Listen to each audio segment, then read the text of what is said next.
ইন্নাল হামদুলিল্লাহ ওয়াসসালাতু ওয়াসসালামু আলা রাসূলিল্লাহ আম্মা বা'দ। সূরা আদিয়াতে আল্লাহ তাআলা আমাদের জন্য অতুলনীয় এক দৃষ্টান্ত পেশ করেছেন। এটি এমন এক উদাহরণ যা আমাদের লজ্জাবনত হতে বাধ্য করে। এই সূরায় আল্লাহ তাআলা আদিয়াতের কসম করেছেন। আদিয়াত অর্থ ঘোড়াসমূহ, কিন্তু তিনি এখানে নিশ্চল দণ্ডায়মান ঘোড়ার কসম করেননি, বরং তিনি বলেছেন ওয়াল আদিয়াতি দবহা, ঊর্ধ্বশ্বাসে ধাবমান অশ্বরাজির শপথ। এখানে আল্লাহ তাআলা প্রচণ্ড বেগে ধাবমান ঘোড়ার কসম করলেন। ঊর্ধ্বশ্বাসে দৌড়ানোর ফলে তাদের ফুসফুসে যেন আগুন ধরে যায়। পরের আয়াতে তিনি বলেন ফালমুরিয়াতি কাদহা, যারা ক্ষুরাঘাতে অগ্নিস্ফুলিঙ্গ বিচ্ছুরিত করে। দ্রুত বেগে দৌড়ানোর সময় ঘোড়ার খুরগুলো মাটির সঙ্গে ঘর্ষণের ফলে অগ্নিস্ফুলিঙ্গ বিচ্ছুরিত হয়। এক আগুন জ্বলে ঘোড়ার বুকে, আরেক আগুন জ্বলে তার পায়ে। পরের আয়াতে আল্লাহ তাআলা ইরশাদ করেন ফালমুগীরাতি সুবহা, যারা আক্রমণ চালায় প্রভাতকালে। আল্লাহ তাআলা বলছেন ঘোড়াগুলো এমন প্রচণ্ড গতিতে দৌড়ায় অন্য কোনো কারণে নয়, বরং যুদ্ধের কারণে। দিনের প্রথম প্রহরে সেগুলো শত্রু বাহিনীর উপর ঝাঁপিয়ে পড়ে। ঘোড়া জানে সে লড়াইয়ের ময়দানে যাচ্ছে, রণাঙ্গনেই সে ঊর্ধ্বশ্বাসে ছুটছে।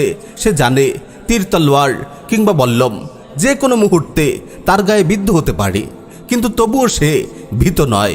বীর বিক্রমে সামনে এগিয়ে যেতে তার বুক একটুও কাঁপে না। তার পিঠে আরোহীর প্রতি সে মোটেও বিরক্তি দেখায় না। তারপর আল্লাহ তাআলা বলেন ফাআসারনা বিহি নাকআ, তখন তারা ধুলি উৎক্ষিপ্ত করে। প্রবল বেগে ছোটার সময় ক্ষুরাঘাতে ধুলি উঠতে থাকে। একদিক ঊর্ধ্বশ্বাসে ছোটার কারণে তার বুকে আগুন জ্বলে, মাটির সঙ্গে খুরের ঘর্ষণে অগ্নি বিচ্ছুরিত হয়। এদিক উড়ন্ত ধুলোর কারণে সে পরিষ্কার বাতাস থেকেও বঞ্চিত হয়। ধুলো ঝড়ের মাঝে শ্বাস নিতে তার ভীষণ কষ্ট হয়।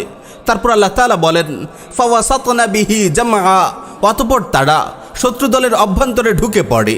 এমন কঠিন অবস্থায়ও ঘোড়া মোটেও বিচলিত হয় না। যুদ্ধের মূল কেন্দ্রে সে অটল অবিচল থাকে।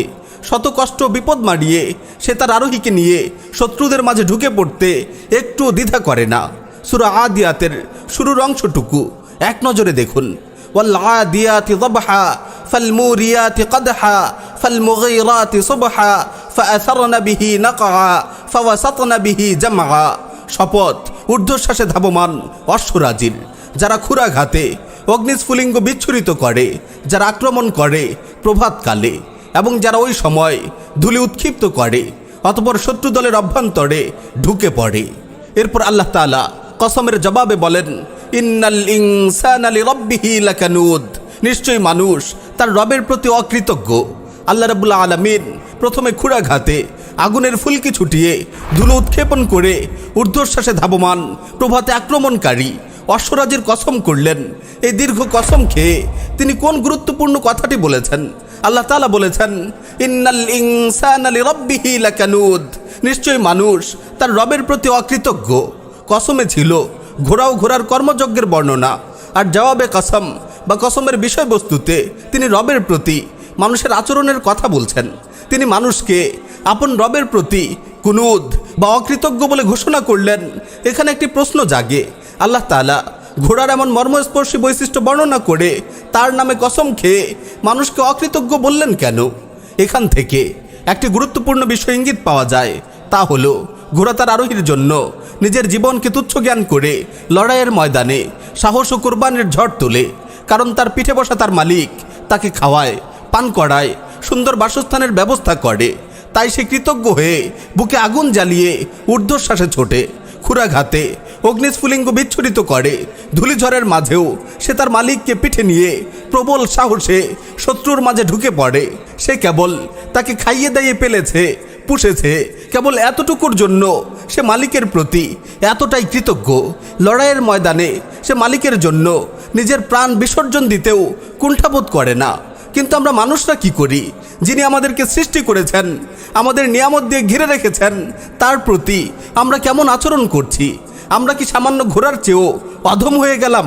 আমরা সামান্য একটি জানোয়ারের কাছেও হেরে গেলাম? প্রিয় ভাই ও বোন, আমরা কি ঘোড়া থেকে শিক্ষা অর্জন করব না? আমরা কি আমাদের রবের প্রতি কৃতজ্ঞতার ঝলক দেখাবো না? আমরা কি আমাদের মহান রবের জন্য কুরবানি দিতে এগিয়ে আসব না? আমরা কি আল্লাহর জমিনে আল্লাহর বিধান বাস্তবায়ন করার জন্য জিহাদের ঝান্ডা উত্তোলন করব না? আমরা কি আল্লাহর জমিনে আল্লাহর বিধান বাস্তবায়ন করার জন্য জিহাদের ঝান্ডা উত্তোলন করব না? উত্তোলন করব না, উত্তোলন করব না, উত্তোলন করব না, উত্তোলন করব না, উত্তোলন করব না, উত্তোলন করব না।